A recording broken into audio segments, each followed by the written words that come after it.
কোন কোন ভুলের কারণে আসলে কোরবানি আল্লাহর কাছে কবুল হয় না? অত্যন্ত জরুরি একটি প্রশ্ন বলে আমি মনে করছি। ভুলগুলোর ভিতরে যে ভুলগুলো আমরা কোরবানির ক্ষেত্রে অনেক সময় করি, বেশিরভাগ সময় করি, কেন বললাম কথাটা দুই রকম। আমরা দেখা যায় বাংলাদেশে বেনামাজি, নামাজি, ঘুষখোর, সুদখোর সব একে একাকার হয়ে কোরবানি করি। এই কাজটা করবেন না। আপনি যদি সামর্থ্য না থাকে একটা ছাগল আপনি কোরবানি দিচ্ছেন, অসুবিধা নাই তো। কাবাশাইনে আমলাহাইন, নবীজি সাল্লাল্লাহু আলাইহি ওয়াসাল্লাম সব সময় কাবাস একবারে নাদুস নুদুস ছাগলগুলা কোরবানি দিতেন। তো আমরা এইটা কুরবানি দিব। আমরা দুম্বা একসময় কুরবানি দেওয়া হতো, এখন তো আমাদের দুম্বার ওরকম প্রচলন নাই, আরব দেশে দেওয়া হয়। তো আমরা যেহেতু আপনার একটা ছাগল কুরবানি দিলেন, আপনার সামর্থ্য এতটুকু আছে, এটা দিয়ে আপনি কোরবানি দিলেন। অথবা এক ভাগে যদি আপনি কোরবানি দেনই, তাহলে যারা অন্যান্য ভাগে আছে তারা নামাজি কিনা, দিনদার কিনা, আপনার সঙ্গে থাকার মতো যোগ্য কিনা, এটা দেখে নির্বাচন করে আপনাকে দিতে হবে। কারণ আপনি যাত্রার সাথে ভাগে কোরবানি দিতে গিয়ে কোরবানির মতো এমন মহামূল্যবান ইবাদত, আপনার প্রত্যেকটা এই যে পশুর যে লোমগুলো রয়েছে, এই লোম কূপের যতগুলো লোম আছে, এই পরিমাণ গুনাহ তো আল্লাহ চাইলে আপনার কাছ থেকে মাফ করে দিতে পারে। আল্লাহু আতিয়াব, আল্লাহু আকসার, আল্লাহ এর চাইতে বেশি দিতে পারেন, আল্লাহ এর চাইতে বেশি দান করতে পারেন। তো যে আল্লাহ এত বেশি দিবেন, সে আল্লাহর কাছে চাওয়ার জন্য আমরা কোরবানি দিব। সেই কোরবানির ভিতরে আমরা ভুল কাজগুলো কেন করব? আমরা আল্লাহর কাছে পানা চাই। কোরবানির যে সমস্ত ভুল কাজ আছে, এর মধ্যে অনন্য ভুল হচ্ছে শরীকে যখন আমরা ভাগে যখন আমরা কোরবানি দিব, তখন আমরা এই রকম লোকদেরকে নিব না। দুই নাম্বার ভুল আমরা যেটা করি, যারা আমাদের কোরবানির কাজ করে, যারা আমাদের পশুটা আলহামদুলিল্লাহ গোশতগুলো বানিয়ে দেয়, আমরা অনেক সময় তাদের সঙ্গে খুব মোলামুলি করি যে ভাই দামটা একটু কম নেও, কিন্তু অসুবিধা নাই, তোমাকে কিন্তু আমি কিছু গোশত বাড়ায় দিব। 1 কেজি গোশতের দাম কিন্তু 1000 টাকা, আর কোরবানির গোশত আমি তোমার 5 কেজি গোশতের ব্যবস্থা করে দিব না, সুন্দর করে একটু বানায় দিও, চাপাটি দিয়ে একটু কুবাই দিও।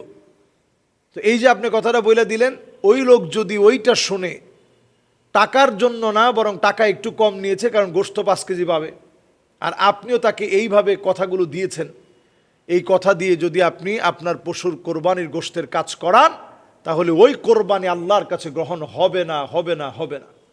এই জন্য এই কাজটা সতর্কতার সাথে এটা থেকে আপনি দূরে থাকেন, আমাদের সমাজের মানুষকে সতর্ক করেন। এরপরে আমরা যে কাজটা ভুল করি, সেই কাজটা হচ্ছে, যেই ভুল কাজের কারণে আপনার কোরবানি নষ্ট হয়ে যাবে, সেই ভুল কাজটা হচ্ছে, আমরা অনেক সময় কোরবানির পশু ক্রয় করতে না গিয়ে বরং একেবারে জীর্ণ শীর্ণ রোগা একটা কোরবানির পশু অনলাইন থেকে আমরা ক্রয় করে ফেলি। নাহা রাসূলুল্লাহ সাল্লাল্লাহু আলাইহি সাল্লাম, নবীজি সাল্লাল্লাহু আলাইহি সাল্লাম পরিষ্কার নিষেধ করেছেন, মুকাবালা আউল মুদাবারা, যেই পশুটা সামনের দিকে হেঁটে আসতে পারতেছে না, অথবা কোরবানির জায়গা থেকে পিছনের দিকে যেতে পারতেছে না, সামনে পিছনে হাঁটতে পারতেছে না, খোঁড়া হয়ে গেছে। আওরা, যেই পশুটা চোখে একেবারে দেখে না, এমন কোনো পশু দিয়ে আপনি কোরবানি করে ফেললেন, কান একেবারে গোড়া থেকে পুরাটা কেটে ফেলছে, অথবা ট্যাগ এত বড় করে লাগিয়েছে একেবারে কানের বেশিরভাগ অংশ কাটা হয়ে গেছে, এই পশু দিয়েও নবীজি কোরবানি দিতে নিষেধ করছেন। এরপরে যেই পশুর বয়স পূর্ণ হয় নাই, এমন পশু দিয়ে যদি আপনি কোরবানি করেন, তাহলে আপনার কোরবানি আল্লাহর কাছে কবুল হবে না। এজন্য দাঁতগুলো দেখবেন, দাঁতের একটা বয়স আছে। এটা যারা এলাকার পরিপক্ক ভালো ব্যবসায়ী আছে, তারা নিজেরা কিন্তু কখনো মিথ্যা বলে না। তাদের কাছ থেকে দেখায় প্রয়োজনে আপনি গরু কিনবেন। অনেক সময় আমরা বিভিন্ন জাতের গরু দেখি, দেখতে দেখা যায় একেবারে ছোট এই জাতের, বাছুরের মতো মনে হয়, কিন্তু তার ঠিকই দাঁত উঠছে। এখন দাঁত উঠছে কি উঠে নাই সেটা নিশ্চিত করে এরপরে আপনি কোরবানির পশু ক্রয় করেন। এবং এমন কিছু প্রজাতি আছে, যেই প্রজাতিগুলো বন্য প্রজাতিগুলো বনে সুন্দর, এগুলো দিয়ে আপনার কোরবানি দিতে যাবেন না। কারণ এখনও মাসআলাগত ইখতিলাফ আছে। অধিকাংশ ফুকাহায়ে কেরামি বলেন, যেগুলো বন্য গরু, এগুলো দিয়ে কোরবানি দেওয়া যাবে না, বন্য গরু দিয়ে কোরবানি হবে না। তো বন্য গরু দিয়ে যদি কোরবানি না হয়, তাহলে আপনি এই জাতীয় গরু খোঁজা দরকার কি? আমাদের দেশীয় যে গরুগুলো আছে, সেই গরু, সে মহিষ, সে দুম্বা, সেই ভেড়া, সেই উট, এগুলো দিয়ে আমরা কোরবানি দেওয়ার চেষ্টা করব। কোরবানি করে থাকি মূলত লজ্জার ভয়ে, যে কোরবানি না করলে আসলে মানুষ কি বলবে। যদিও আমার মাথার উপর অনেক বড় ঋণের বোঝা আছে, তারপরও আমি কোরবানি দিয়ে থাকি। আসলে কি কোরবানি আমার উপর ফরজ? আসলে কোরবানি তো আপনার উপর ফরজ না, এটা ওয়াজিব। তো আপনি প্রশ্নটা লিখতে কিঞ্চিত আপনার ভুল হয়েছে।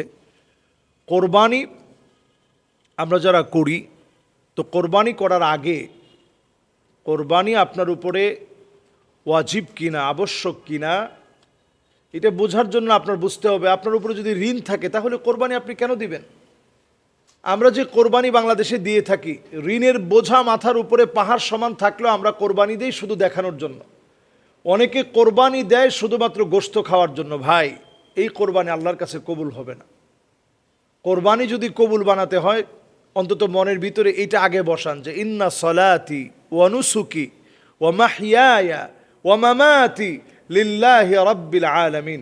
নিশ্চয় আমার যে নামাজ, আমার যে কোরবানি, আমার যে জীবন, আমার যে মরণ, সব আল্লাহর জন্য। তো আমরা আল্লাহর জন্য কোরবানি কই দিলাম? আমরা কোরবানি দিই শুধু লোক দেখানোর জন্য। অনেক বড় হতে হবে, না হলে মানুষ কি বলবে। ঋণের বোঝা আছে, সেই ঋণ হয়তো আমি দেই না, না দিয়ে আমি কোরবানি করি। ঋণগ্রস্ত ব্যক্তির উপরে কোরবানি ওয়াজিব নয়। এজন্য যদি আপনার ঋণের বোঝা থাকে সেই বোঝাটা আগে আপনি আদায় করেন, তারপরে আপনি পারলে কোরবানি দিবেন। নতুবা ঋণগ্রস্ত ব্যক্তি কোরবানি দিবে না। কোরবানি আল্লাহ তাআলা তার উপরে আবশ্যক করেনি। আশা করি বুঝতে পেরেছেন। কোরবানি নিয়ে আরও একটি গুরুত্বপূর্ণ প্রশ্ন, সেটি হচ্ছে কোরবানির গোশত আমরা 3 ভাগে বন্টন করব নাকি নিজেরাই পুরাটা খেয়ে ফেলব। আপনি নিজে যদি পুরাটা খেয়ে ফেলেন তাহলে কোরবানি হবে না, এমনটা বলা যাবে না। নিজে যদি পুরা কোরবানির গোশত একেবারে ফ্রিজের মধ্যে রেখে সারা বৎসর জুড়ে যদি আপনি খান, তাহলে এইটা কোনো আলেম বলতে পারবে না যে ভাই আপনার কিন্তু কোরবানি হয় নাই। তাহলে বিষয়টা কি? বিষয়টা হচ্ছে 3টা ভাগে ভাগ করবেন এই জন্য যে আপনার যারা দরিদ্র মানুষ আছে তাদেরকে তাদের একটা হক দেন। কেন হক দিবেন? লিসাইলি ওয়াল মাহরুম। বঞ্চিত মানুষের একটা হক আপনার সকল কিছুর মধ্যে আছে। আপনার দাওয়াতের ভিতরে বঞ্চিত কয়েকজনকে দাওয়াত দেন। আপনার জাকাতের যে অধিকার আছে, আত্মীয় স্বজনের পাশাপাশি বঞ্চিত মানুষদেরকে জাকাত দেন। আপনার ফিতরার মধ্যে বঞ্চিত মানুষদেরকে আপনি ফিতরা দেন। আপনি আকিকা করছেন, বঞ্চিত মানুষদেরকে আকিকার গোশত আপনি খাবার হিসাবে খাওয়ান।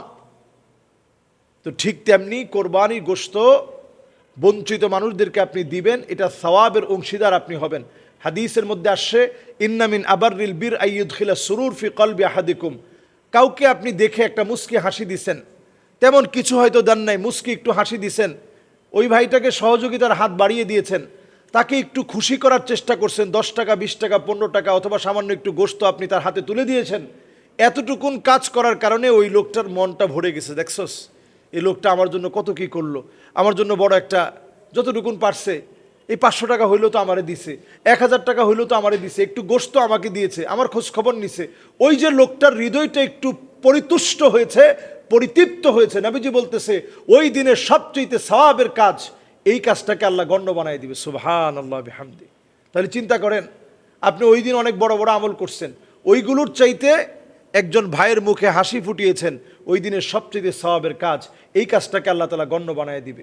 এই জন্য আমরা ছোট ছোট আমল, ফানি'মা আজরুল আমিলিন, ফানি'মা আজরুল আমিলিন, ফানি'মা আজরুল আমিলিন, বারবার ছোট ছোট আমলগুলো তালাশ করি, ছোট আমলগুলো করার চেষ্টা করি।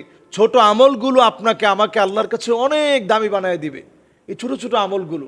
এই জন্য আমরা 3 ভাগে ভাগ এই জন্যই করে থাকি, আত্মীয় স্বজন যেন খুশি থাকে, পাড়া প্রতিবেশী যেন খুশি থাকে, আমরা নিজেরা যেমন খেতে পেরেছি, আল্লাহর কাছে যেন বলতে পারি আল্লাহ আপনি তো আমাকে উপরের হাত বানিয়েছেন, কারো কাছ থেকে গিয়ে হাত পেতে নিতে হয় না, বরং আল্লাহ আমি দিতে পারি, এতটুকুন তৌফিক তো আল্লাহ আপনি আমাকে দিয়েছেন।